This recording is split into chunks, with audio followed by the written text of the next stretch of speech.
let's make a start then. Welcome, everybody.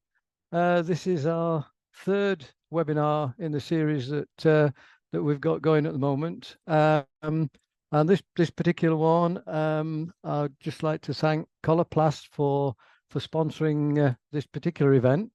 We've obviously got a couple of Coloplast people on the presentation tonight, and Christy, who's there somewhere, from Coloplast, who's made this all possible. So I think everybody's muted. We will have a question and answer session at the end. So if you could save your questions, put them in chat, and then we'll pick them up later on and go through that later.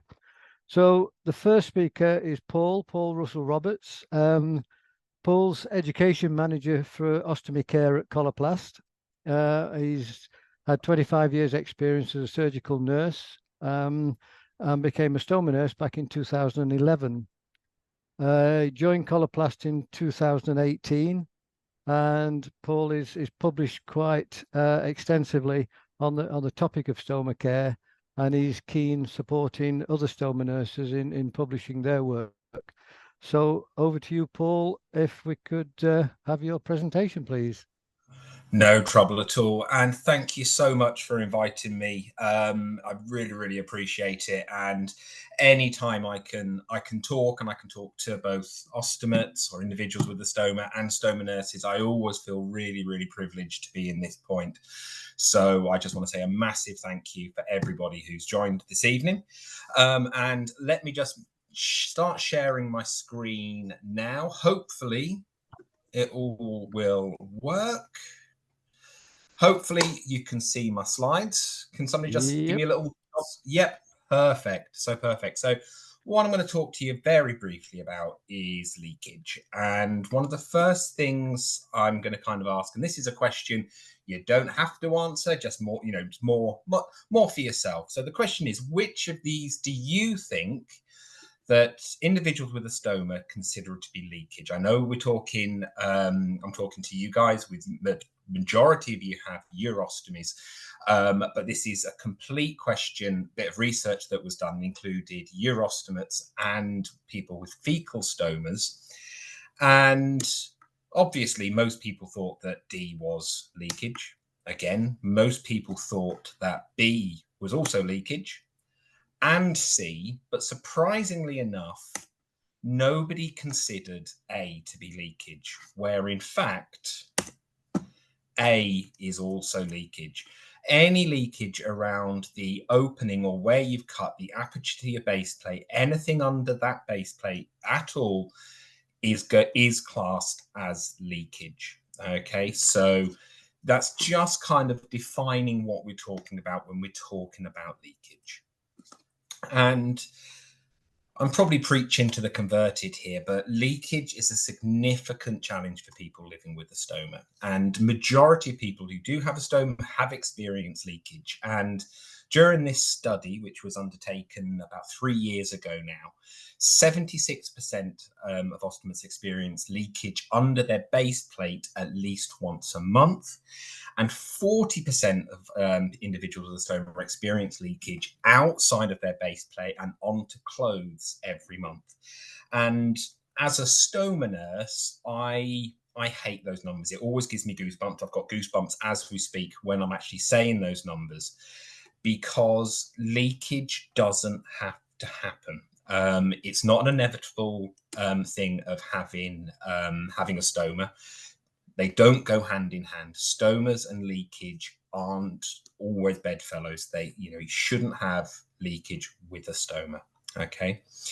So why is an output close to the stoma perceived as leakage? Well, stoma output reaching the outside of the base plate is generally perceived as leakage. Almost 100% of people will class that, whereas output directly next to the stoma isn't. So that leads me to the question of, but why?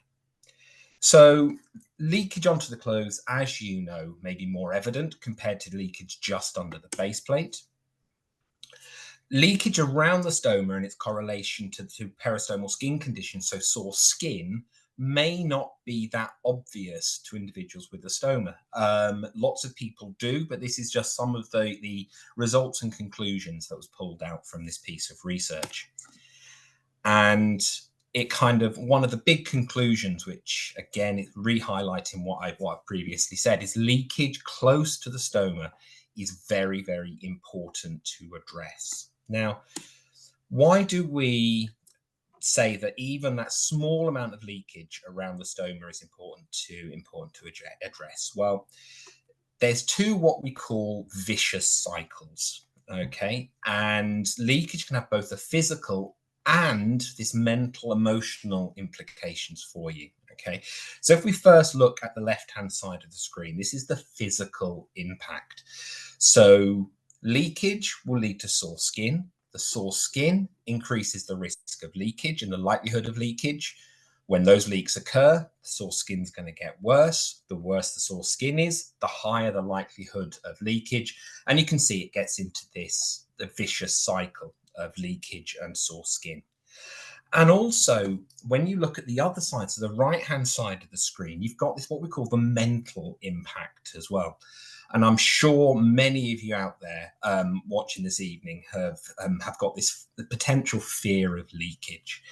And the fear of leakage can lead a lot of people into not feeling in control, changing how they live their life, reducing the amount of contact they have with their nearest and dearest, friends, family, social activities. It can affect work, it can affect their sleep, so many things. We know as clinical nurse specialists that this mental impact can have a really, really damaging effect on individuals and this feeling of being out of control.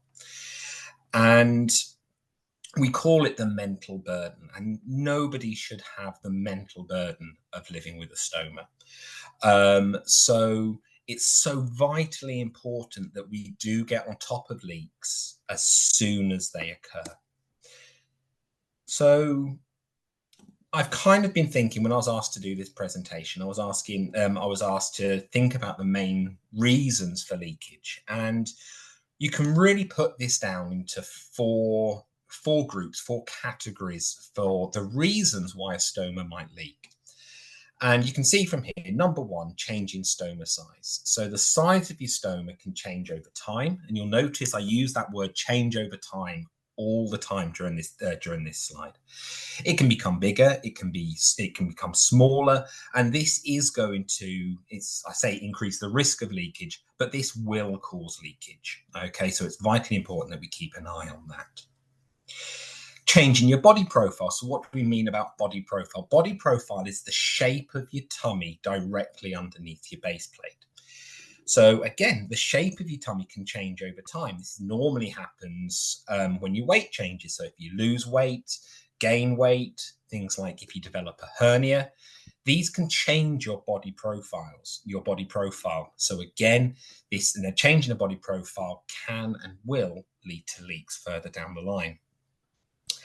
Number three, penultimately, changes to your skin. As we all age, our skin also changes and becomes things like less elastic.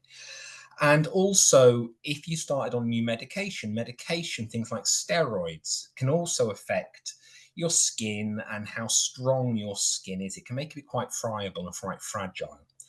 So again, the change in the skin can affect the adhesion of the base plate. It can affect how well the base plate actually sticks to your abdomen. And finally, a change in activity. So what do I mean by change in activity? So different activities put different pressures on the base plate. Different activities make the base plate have to do different things. That's why we always say we want a good elastic adhesive within the base plate. So if you say, for instance, you start taking exercise, or you're doing more exercise, your abdomen's moving a lot more, and that's going to put a lot more pressure on that adhesive, which means it's got to move as you move. But also on the other side of that spectrum, if for any reason your amount of activity reduces, if you're having to sit down for a long period of time or for a short period of time, you end up being bedbound. what can actually happen is the urine underneath, around your base plate, around that opening, can start to wear away the base plate. So again, any change in activity can affect how your base plate sticks to your skin. So let's have a little look at this. So how do we deal with the first one? The simplest thing is check your template. And what I've always said to people, it's really good practice to check the size of your stoma before each order. So this is if you're having your your pouches pre-cut or your base plates pre-cut. If you can, double check the size of your stoma. If you're not aware how to do that, please log on to Coloplast Charter. There's a fantastic little video there. There's videos and information leaflets on how to check the size of your stoma. And even if you don't get your bags pre-cut, it's always a good idea, monthly to every 6 weeks, just double check the size of your template. And that's a really good practice to do it. Now, if you're not sure how you're thinking, is it the right size? Isn't it? If you can, the backing plate to your bag, if you take your backing plate off, put that backing plate over your stoma and just check in the mirror.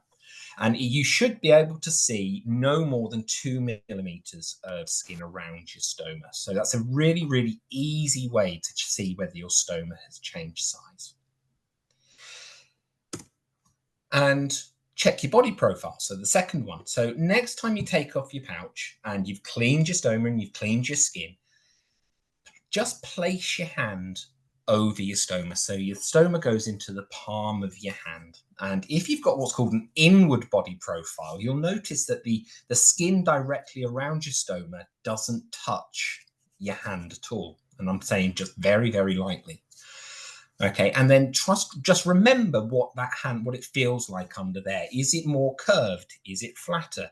Is more of that skin going inwards than outwards? Like I said, with what's called an inward peristomal body profile. So if that changes, again, that could be a good indication that there is a potential that the risk of leaks can increase. And for the penultimate one, so this is one where I always say it's called hit the reset button every so often. So check your technique. I always say that stoma care is a lot like driving. And we all know that I know that I'm a perfect driver. I know I'm not. But what I would say is every so often, double check your technique. Are you taking the pouch off nice and slowly? Are you using adhesive remover? If you don't use an adhesive remover, that's no trouble at all. Most people do, some people don't. And again, if you have, if you are starting to get older and you notice your skin's not quite as elastic, then double check your removal technique, because if things like you're not drying your skin properly or you've got overly dry skin, again, it can stop that pouch from sticking. And if your pouch stops sticking, then obviously you're at increased risk of leakage. And we know that leakage leads to sore skin leads to more leakage. So just keep an eye on that skin around your stoma and just monitor your technique. Every so often, just kind of say to yourself, right, am I ripping the bag off? Am I pulling it off too fast? Am I washing it properly? Am I drying it properly? How's my actual application technique? All of these little questions are vitally important. And just ask yourself every so often, how's my technique doing? And finally, if you're increasing your activity levels or you find yourself less active, keep a closer eye on your base plate when you take it off. And hopefully, after this talk, if you're not already, it's so vitally important that when you take your pouch off, have a quick look at your base plate. See if there is any leakage underneath. See if there is any soiling underneath. See if there's any degradation. See if that base plate is starting to look like it's got a lot of wear to it in a relatively short space of time. And finally, when it comes to this, if you're concerned at all about anything in relation to your stoma, whether that's your template sizing, whether that's your body profile, whether it's technique, levels of activity, anything at all, as a stoma nurse, I can promise you that we prefer to hear from individuals who think they've got a problem and we find out that they haven't, then not hearing from somebody, and then you guys happen to come to see us when there is a problem. Okay, we prefer to be what's called proactive rather than reactive. And there's this whole change in mindset that we try to do, even as nurses, which is prevention over cure. So it might seem like, well, my stoma hasn't changed size or shape for 6 years, 7 years, 5 years, or my body, my weight stayed the same, my body profile hasn't changed. It's such good practice just to keep an eye on all those different factors. So please remember, prevention is better than cure. So please keep an eye. And finally, it's, taking all of those things into account, it's a really, really simple little thing you can remember. And we call it ARC. So ARC stands for apply, remove, check. So what's your change routine like? So a correct change routine starts with the correct application of your base plate. Okay, so like I said, double check your technique. To protect your skin, so this is removal. To protect your skin, it's important to use the right technique to remove your base plate gently. And I said you don't have to use an adhesive remover. And I've always said to people when I've been teaching stoma care to individuals is you take the skin off the bag, you don't take the bag off the skin. So it's gently pushing the skin away from the base plate, exponentially reduces the amount of pressure and what we call torsion on your skin. And then check. A quick examination of your skin and base plate will reveal if you do have the right routine. However, you first need to be aware of what to look out for. And that's why I'm saying, hopefully next time you change your bag, think of those 4 things. Have you recently checked the size of your stoma? Have you checked and are you aware of your body profile? Okay. Have you recently press that reset button, had a little look at your technique and say, am I still using a good and appropriate technique? Okay. And then the last one is, as I said, what's your activity like? When you take your bag off, do you actually check to see what the base plate is like? Because that is going to be your first indication that there is potentially a problem. Okay. So that's it. I'm going to stop sharing now because that is the end of my presentation. So, but what I want to kind of finish with is please, please, please remember that stoma nurses are there for you. Okay. Contacting your stoma nurse doesn't mean that they're going to go, oh God, it's them again. No. Okay. We would prefer to hear from you with the smallest little things than you having to come to us with big problems. Okay. And finally, leaks don't go hand in hand with having a stoma. Okay, so if you are experiencing any level of leaks, so that's if you remember those 4 pictures that I showed you before, if you're experiencing any of those, you shouldn't have to. Okay, so please, please, please contact your stoma nurse. If you don't know who your stoma nurse is, you can either phone up your delivery company, whichever one you're with. If you do use a delivery company, or if you're not with the delivery company, or if you're with Charter, then you can phone up Charter and just say, I'm having problems with my stoma. I need the number for my stoma nurse. Charter have got the full list of every area that's covered by stoma nurses, and they'll be able to point you in the right direction. They won't try and sell Charter to you, but because they just want to make sure that you're okay. So that finishes my little section. I think I've hit 15 minutes. I think I'm on 17. So I do apologize. I've overcome by 2. So I'd like to say a massive, massive thank you again for inviting me this evening. No, I think the thanks is all ours, both to you for presenting that. That's really good and very interesting, and coming from a different angle as well. I think it's not one I've heard before, but certainly effective. And I think that the point you make there, I mean, a lot of people don't know who the stoma nurse is or how to contact them, and they don't realise that delivery companies have stoma nurses as well as the NHS. So just to reiterate that. That your delivery companies do have stoma nurses that can help. So by all means, get in touch with them, whichever one you use. So the next presenter is Jane Phillips. Jane has recorded her presentation that Scott will play in a minute. But just to introduce Jane, Jane is a member of our Cambridge branch, and she's actually a double bagger, so she's got a colostomy as well as a urostomy. And she had the urostomy due to damage through radiography, I think, Jane, if that's correct, from treatment of your gynecological problems. Jane tells me she's passionate about ostomy care and going out with confidence. And there's nothing that saps your confidence more than going out and having a leak somewhere. So it's quite appropriate. So if we can move on to the video that Jane's recorded, please, Scott. My name is Jane. I'm 57 years old. I've had my urostomy for 5.5 years now. I was in hospital 5 weeks altogether, and I did leak. I seem to leak all the time, and in hospital you're on a waterproof mattress. They change the sheets for you. It was wonderful. I never thought anything of it. And then when I got home, I had a major leak, and it's scary because you've got everything to clean and you're used to being in hospital and everybody clearing it up. But what happened was I just looked into different bags that I could use. I tried numerous different bags. I was in contact with the stoma nurses at the hospital, and we tried various different bags. And I did finally find one that worked really well, and the night drainage system and everything was great.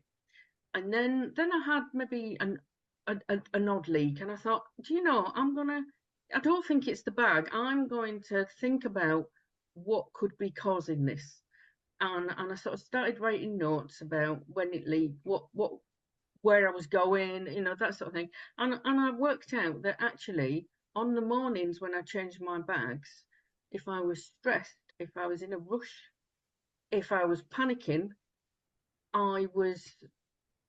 quite often it caused a leak that day. So I thought, I've got to address this because that's something I can address. So I changed my morning routine to fit around that. So what I did was I got up, let my little dog out, had my breakfast, made myself a cup of tea, and went back to bed. Changed my bag, and then sat up in bed and drank my cup of tea. And it gave me a chance to chill out, and the bag to, I say settle, is probably the wrong word, but it actually worked really well. And it took away all that stress and pressure and everything on a morning. So that really, really helps. So that is something I think it's important to sort of think about what might be causing leaks, and is there something that you can do to address it. Other things that I've found that might have caused it is the heat, like we've got now. That does it can cause you sweat more, so it might sort of degrade the adhesive on the bag, so that makes a difference. And also, this sounds really silly, I had a few leaks. What's causing this? What's causing this? And someone suggested I wrote down things I'd been eating or drinking, and I identified Fanta. If I drink Fanta, I have a leak. And it's like, why? I don't know why, and I don't care. I know if I drink Fanta, I have a leak. So fortunately, I do like it, but I don't drink it very often at all. So I just have to be prepared, really. If I'm going to drink Fanta, like I say, I think maybe twice a year is about as much as that happens. So that's something I think it's important to identify any triggers. So it could be your routine stress, it could be something you've eaten, something you've drunk. I find that if I do like an exercise class, or I'm going to be out all day and I'm a bit concerned, just because you do worry about it, nothing stops you worrying about it. Barrier spray seems to make your back stick better. So I don't use it all the time, but I do use it on those days, and it does seem to work pretty well. For that day, and it just gives you that extra bit of confidence to just sort of get through things like that. I'm going to just turn the page now. Okay, sorry. There was one time, I'm going to tell you a funny time about a leak that I had. I was on a date and I decided I was going to try leg bag for the first time, and I tried a leg bag with fitted jeans, and it didn't work. The tubing came out because the jeans were fitted, and I had a leak. I mean, I laugh about it now. It was the most horrible experience at the time, but I learned a lesson, and I've used leg bags since, but I've used them with looser trousers, so it's not too bad. So it is worth, if you're going to try a different bag or a different, like you say, the leg bag or something like that, try it when you're at home rather than what I did and just think, oh yes, it'll work, and you know, if it doesn't, it's quite scary. So that's a sort of funny thing. I mean, I do laugh about it. It was a couple of years ago now. Another time that I think a lot of people are concerned about is the nighttime leaks. Nighttime leaks always seem to happen at 2 o'clock in the morning, and you sort of wake up in a puddle of urine, which isn't nice at all. Like I say, if you're in hospital, it's brilliant because the nurses come and change your bedding. And it doesn't happen often at all, but it just, when it happens, it's always, you know, the worst thing ever, you think, at the time. I use a washable bed pad on top. I use it on top of my sheet, so that if it happens, all I need to do is remove that, get changed. Usually it's not gone on streets or anything, so it is so much easier. So it is really worth getting that sort of thing, just because it's to have to change a whole bed at 2 o'clock in the morning must be a horrible thing to have to do. So, but I'm also, because I've actually got a colostomy and a urostomy, and my urostomy, I can't sleep on that side, because I find if I sleep on that side, I worry so much about creases and things. So I only sleep on the other side to my urostomy. So think about, is it your sleeping posture? Unfortunately, you may have to change your sleeping posture, but I've managed it. What a lot of people do, it's just a case of getting used to it. You can use like bolster cushions and things like that if you're worried about going right over on one side.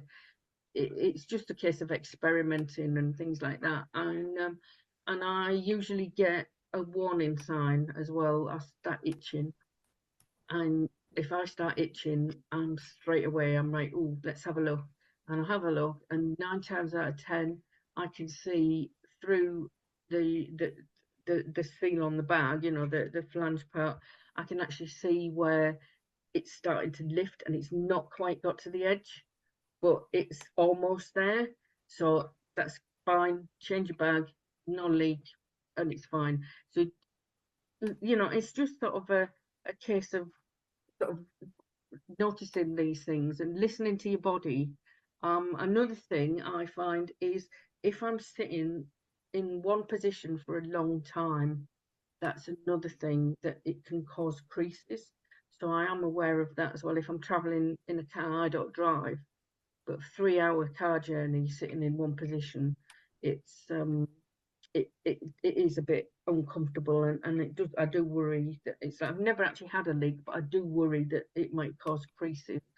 So really what I would recommend to anybody is listen to your body, because it does tell you. You've got to get used to reading those messages. Identify any triggers if you do have leaks. Try different bags and night drainage systems. Don't think the one you get at the hospital is the one you have to use. That you do laugh about these things in the end. It is, you think, oh no, but actually it is good to laugh about it afterwards, and I think it's important to be able to do that. And the last thing that I would say is that leaks can happen, but at the end of the day, you have so many more days, nights, that you have absolutely nothing happen whatsoever. And if you actually think about the percentage of leaks you might have compared to the whole year, so I think actually it's a tiny amount. Thanks for that, Jane. That rings true with quite a lot of stuff that you mentioned there from leaks that I've had over the years. Not to take too much time, but I think the worst one I ever had was We were away seeing our daughter on one occasion, and I had a leak. And the wife said, "Well, no problem. You got spare stuff in the car." So I said, "Well, trouble is, car went in for a service last week, and I took it out, and I forgot to put it back in again." So, cut a long story short, I rang around all the local chemists, and they couldn't help me out. I ended up at A&E at the local hospital, and because it was a weekend, urology department was shut down, but they fitted me up with a colostomy bag, and that was fine. It worked, did the same job. But the other thing that struck home there was one thing that Jane mentioned, and it was told to me, I think I was about 3 weeks out of hospital, is that if you've got one of these urostomies, you need a sense of humor. And I think, that rings true for a lot of people. Okay, well, our final presenter this evening is Samantha Jones. Sammy's had a urostomy for only 12 months now, but she's an ambassador for Coloplast, and classes herself as a professional patient, I think, Sammy. And she's passionate about raising awareness of urostomies, and she has a blog to that effect. So over to you, Sammy, please. Yeah, so I've had my urostomy for pretty much exactly 12 months now. I had my bladder surgery in June last year. So I still consider myself quite new to the whole world of urostomies, really. You guys are like veterans and you've had them, for so many years. And I think leaks in general, I've not yet met an ostomy in general, urostomy, ileostomy, colostomy that hasn't suffered with leaks in the past. I think it's one of them things that is inevitable. And I think at the beginning, it does feel quite overwhelming and it feels quite consuming. And I remember when I was leaking quite a lot in the early days, which I think is the story for most people, when you're in that stage, when you're trying to find the right bags and the products that work for you, and you think that's what it's going to be like, and you sort of can't get your head into the mindset that, this won't always happen, and you think that it's just part and parcel with having a stoma. But as Paul said at the beginning, it is absolutely not. And I think that's really important to take anything away from this webinar today, is that when you are in them early days and you feel like, I can't go out, I can't do these things, and my life's gonna look like this, it doesn't. I had so many leaks at the beginning, so many, and we went through so many different bags and tried so many different things. And I think sometimes it's just you look past the simplest things. The first thing I would say is getting the right bag. That's so important. And I mean, not just the right bag, the right base plates, the right fit around your stoma, and the right products, adhesive remover and things, because one leak can sort of set you back. If I've done in the past where I've either ran out of adhesive remover or couldn't find it, I'm trying to get my bag off, and you just kind of rip it off and grin and bear it, then I've upset my skin. And then it's upset and it's red and it's overwhelmed. And then I've kind of set myself up the next couple of weeks until that skin heals, for future leaks. So it's really simple things that you need to keep mindful for when you are looking after your stoma day to day. A big one for me, I think probably the biggest thing that I've learned from the leaks that I've had with my urostomy is that being a wheelchair user and being seated a lot, my urostomy bag obviously fills up, but because I'm not standing, you don't feel the weight. So it fills up to the point where it could literally pop. I'm absolutely unaware, and I've become more aware because of this. But I used to let it get to the point where it literally was so full you couldn't possibly fit any more in. And I'd rush off to the bathroom and empty it and then just get on with things. But at that point, sorry, I've got a 24-hour blood pressure monitor on and it's beeping at me. At that point, I think the adhesive behind the plate had expanded and stretched because it had been so full at the capacity. And at that point, I've learned that I should have changed it, and I now do. If I ever get to that point where it gets so full and the adhesive is stretched and expanded, I think with the urostomy, the output is, it's urine, and it's so thin and fine. And anyone with the urostomy knows that urine will find its way out of anything given half the chance. And that's what was happening. It was filling up, it was weakening, and then I was getting on with things and then being really upset that it was leaking. So once I realized that's what was happening, and you can really simply do that by when you take the base plate off, you can see it. It's, when it goes sort of white and raised and you can see that moisture has gotten into the base plate, that's when you know. So maybe it hasn't quite got to the outside of it yet, but it's well on its way. And it's important to catch it at that point. And as well, the itchiness, I totally relate with that. That's something that you can have before it physically leaks. Nowadays, I'm going to touch wood while I say this. I don't suffer with leaks too much as it stands because of these little things that I've sort of picked up along the way. But it's definitely a process that you have to go through. And it changes, I am at a point, touch wood now, where I'm not leaking, really a lot at all, but it still happens. And that is just part and parcel of sometimes a situation, because I know the end of last year I lost quite a lot of weight with my illness, and I went through it all again then. I felt quite confident at the end of last year. I'd found the right bag for me. Everything was working. And then something like losing weight, I'd not really put two and two together and worked it out, and I started leaking. And I sort of put it down to the fact I was in a hospital bed and I was laid down. And I think that definitely played a part. But because my body had changed and the area where my stoma is and the peristomal skin, it all changed. So my stoma had changed in size. When we actually measured it, it was way out. I'd not even been paying attention.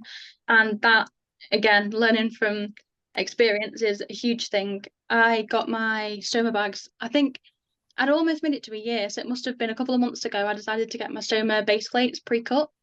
I thought, I'm doing it. It's finally staying the right size. It's happy. It's settled. So I called Coloplast, got my pre-cut bags sorted. They arrived and they're amazing. I don't have to cut them anymore. And then it can't have been 3-4 weeks later, I put one on and I had a leak.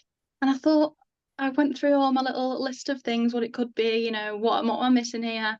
And when I actually looked at the measurement of the plate, my stoma had gone and shrunk. It waited till I'd ordered my pre-cut bags after a year of doing it myself, then decided to literally shrink by like 5 millimeters. So I've gone back to cutting them myself for now. I think it's still just, again, like Paul was saying, it changes over time so much, and there's not sort of a set point that you get to that you think, fine, complacent, everything's working. Normally the complacent stage is the problem, because I know that's what I got to. You get used to it, you know what your bag regime is and the bags you use, and then you don't want to change that. And you always have to sort of keep learning and working with your stoma, because it does change, things change, your body changes, your skin changes. So there's so much to sort of consider, I guess. It's such a simple thing. And I know when I got told I was having a urostomy, the basics of it, you put a bag on your belly and that will hold the urine, and then you empty it, and it is that simple. However, there's lots of things that you can do to sort of prevent it and prevent leaks happening, and also things like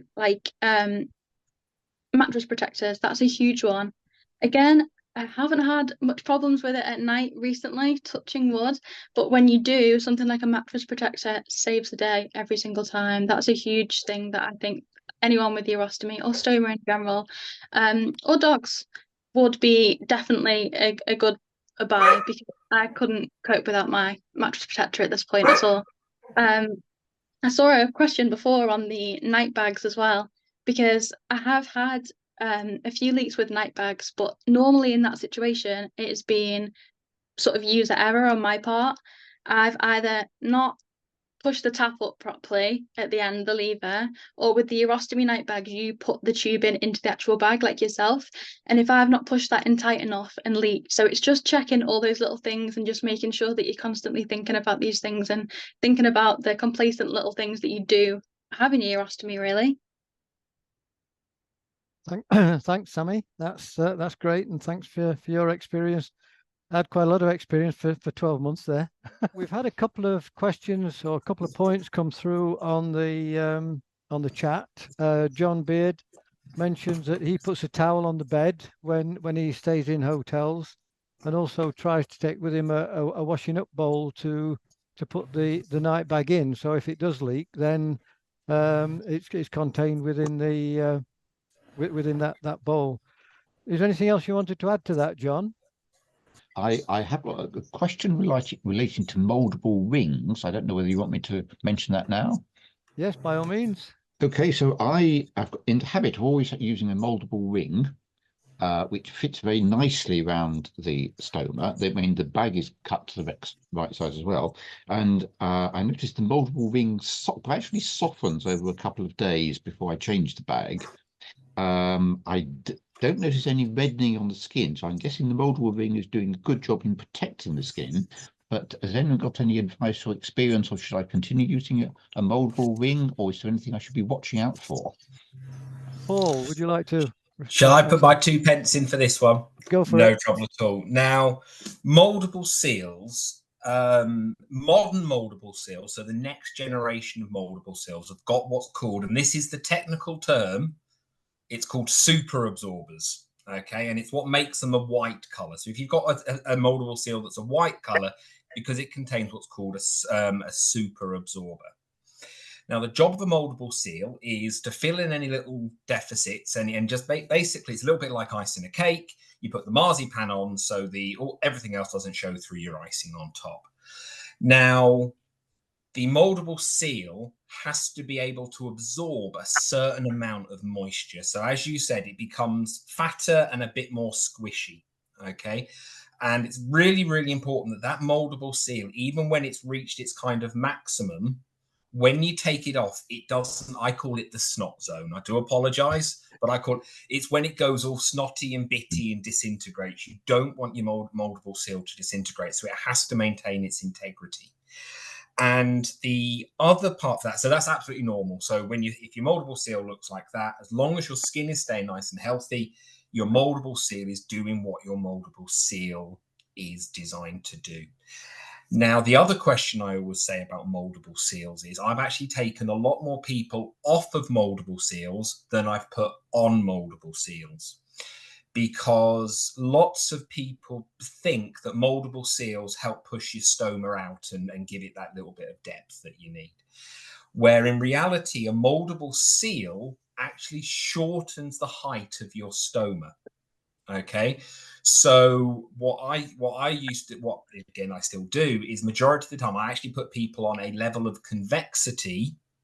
So a dish shape on the back of your bag, there's 3 levels of convexity: soft, light, and deep. Each one's slightly different, depending on what my assessment actually is. So I'm not saying to everybody go out and sample some convex bags, but if you do feel that you're needing some convexity, please again speak to your stoma nurse or your delivery company, and they'll be able to give you some advice on convexity, because I'm a firm believer in making things as simple as possible and as straightforward when it comes to stoma care. And the more supporting products, the more complex the stoma management becomes. So if you can simplify it, a lot of the times by simplifying it, you're removing the likelihood or the risk of problems happening because it's a complicated pouch change. So hopefully, did I answer everything from your point of view? Yes, thank you. And I am favorably impressed with the local stoma nurses. They do a very good job, good advice. Good job. Thank you. Thanks, Paul, for that. Katie Sainsbury, you mentioned about spare clothes that nobody had picked up. Yes, I was just teaching one day and I was facing the whiteboard and I had that familiar feeling. Unfortunately, the door out of the classroom was the other end of the room, and I was actually teaching nurses. And so I had to hightail it out, but it did teach me the importance of having a spare set of clothes in the car if you can. And even when I've been places without the car, I try and take the minimum amount of, so that if the worst comes to the worst, because I, like Jane, have got 2 stomas, then I've got at least a change of clothing. I mean, I find that important, because if you're going to leak, it's going to be the day you haven't got it. As you found out. As I found out, yeah. Indeed, yeah. That was only the point I was going to make, and it was also linked with Jane's point about, or was it Jane, or I think it was Jane, said something about finding the humor in it. Yeah. It's not at the time, but afterwards, because I think as well, sometimes these leaks happen at the most inconvenient times, don't they? Yes, and like Sammy, it's often operator error, isn't it? It is. Yeah. I use a single-use night bag because I've got a resistant infection, which my doctor suggested that I don't use one over and over again. A resistant bug, rather. I haven't got a resistant infection. Yeah, I must admit, it's one with a very long tube. So, and I can actually lie on either side with that because it doesn't tend to, because it is long, it tends to be more forgiving than a short tube. Sure. Yeah. Yeah. I've woken up some nights with the tube wrapped around me and the bag's all over, but I use a single use as well.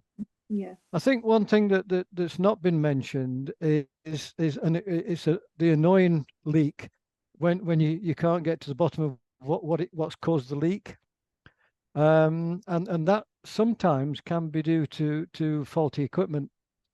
So, you know, it's not, don't sort of rule out the fact. I mean, I've had on one occasion, and it's only been one occasion, there was a slight slit in the night bag. So when I woke up the next morning, the bag was empty, but the urine was all over the floor. So, you know, it does happen that way. But, you know, few and far between, but it does happen. And also picking up the point about bed protection. Again, I think some of the, if not all of the delivery companies will supply at least one of these free of charge. If you need a protector for the bed. And do we have any other questions? Anybody want to ask anything else? I was going to say one point about the where you mentioned about the faulty appliances. Yeah. Thankfully, it is a very rare occurrence. Very rare, yeah. On the time that has happened, what I've tried to do, if I can, is not use that batch unless if I'm around the house or something like that. So if I'm going out to work or going out for the evening, I wouldn't use an appliance from that particular batch. If I would still use them at home, obviously I wouldn't waste the box. If I then had another leak from that same batch, then I would then report a batch problem either to the delivery company and also to the UA National Office. Yeah. So I give it 2 strikes so that it's out. Thanks for that, Mary. Yeah. Right, Marion, you're free now. Yeah.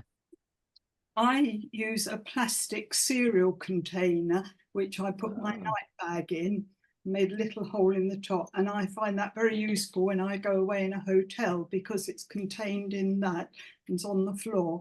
And also, of course, I put all my equipment in there to take that with me when I go. So it works well.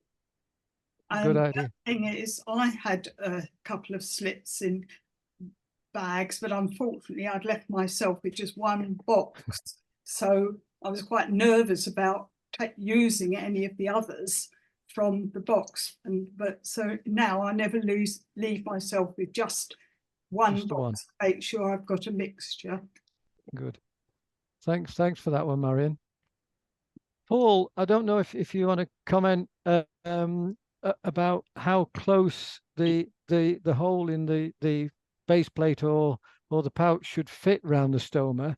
I know I had problems a few years ago where it was only 1 millimeter, but it made a whole difference. And it leaked onto my skin, and then I got sore skin, and that sort of thing. But some people sort of like to have a space around it, but I fit mine on really snugly, so I don't know which is the best, which is the correct way to do it. Now, this is one of those ones where I can't say do it this way.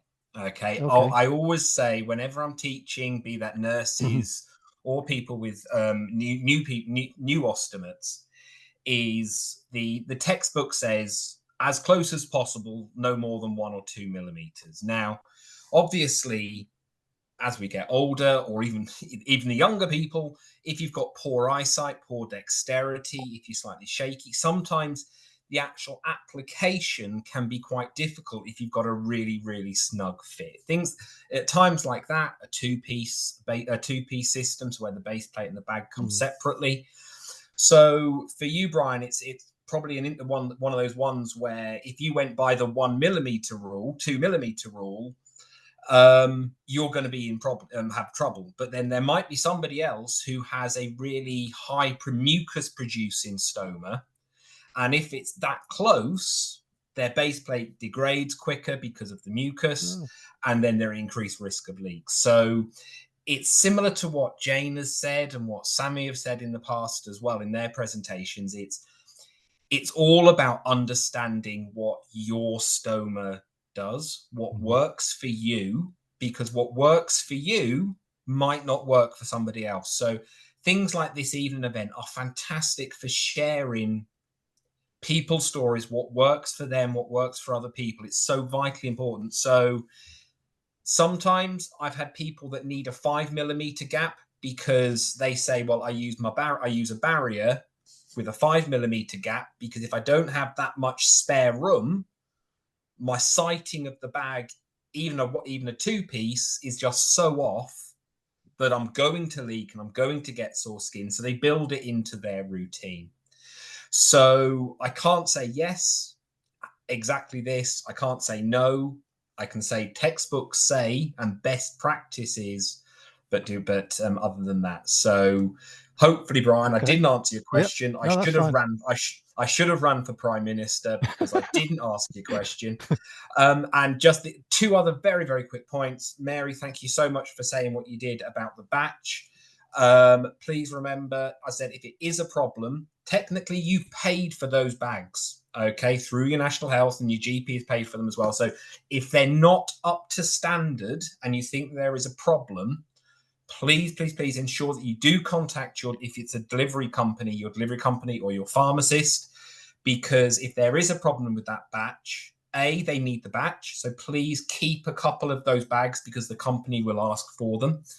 Make sure you make a note of the batch number, and you should receive another box of bags with a different batch number. So it's not like suddenly you have to order another box of bags. No, you should have a replacement box to replace that batch number that you've got. And if you've got 2 boxes with the same batch, then you should get 2 new boxes as well. So don't leave yourself short. Make sure you do get that replacement batch, and make sure you do keep a couple aside because, as I said, whichever company it is, they will ask you to send them to them. They normally send you a self-addressed envelope. So, and it just means that you doing that can support other people in case there is a problem with that batch, and they can do a big recall. So brilliant. Thank you. Thanks for that, Paul. Rona, I think you'd got a point you wanted to raise. When I leak, it's one side of my stoma bag that has disintegrated and the other side of the bag is absolutely fine. You know, the base plate. Yeah. Paul, go so on, what? Yeah. Don't worry. Yep. So in that instance, what I would say is go and see your stoma nurse. Right. It's going to be it's likely to be one of 2 things, one of 3 things. So it's either you've got a crease on that side, which you might not know about. It can be called a potential crease on that side where your base plate's degrading. So you might not notice the crease, but when you bend, and I think like Sammy said, it's urine, it's going to find a way out. Okay, so you've either got a little crease there. When you're applying the bag, you might not be centralizing it quite right, and the part of the base plate's actually sticking on your stoma. It might be that you've got a oval stoma, so an eye-shaped stoma, and you're cutting a circle, and it's a circle. So again, you might have some of the base plate sitting on what we call the mucous membrane, so on the stoma itself, and it can be all of these things. The opening from your stoma isn't quite central, isn't on the top. Okay, so sometimes if it's pointing to one side, that side again, it's an increased risk of getting that degradation there. So it's likely to be one of those 3 things. But like I said, leakage and base plate degradation will lead to sore skin. Sore skin will lead to leakage. So what I recommend is just giving your stoma nurses a call, being proactive rather than reactive, because as I said, prevention is so much better than cure. That's great. Thanks for that. Thanks for that. Yeah. Okay. Any other questions from anybody? No. Okay, well, thanks to all the speakers. I think it's been a really good evening. We started tonight at 7 o'clock. The previous two that we've had was 6 o'clock. We've had more people on tonight than the others. So I don't know if it was the time or if it was the topic, or everybody just wanted to see Paul or what it was, you know. But anyway, we'll see what we do for the next one. The recording will be online. It'll be a couple of weeks going up there, but it will be online, so it'll be on the UA website as soon as we can. And also there's information on our website as well as the company websites for information about leaks and how to deal with them, and various blogs and things to look at on there. We have got an evaluation facility as you log out, hopefully this time, fingers crossed it should work. There's 6 questions on there so that we can learn from the experiences that you've had tonight as to what you thought to it and what we could do better for next time. So please do fill that out. Scott's put the link up on the bottom there if anybody wants it. So thanks to everybody for coming along this evening. Hopefully it's been useful to everybody, and thanks again to the presenters and also to Coloplast for sponsoring the event. So thanks very much indeed, and hope we see you again next time. Okay, thank you. Bye-bye.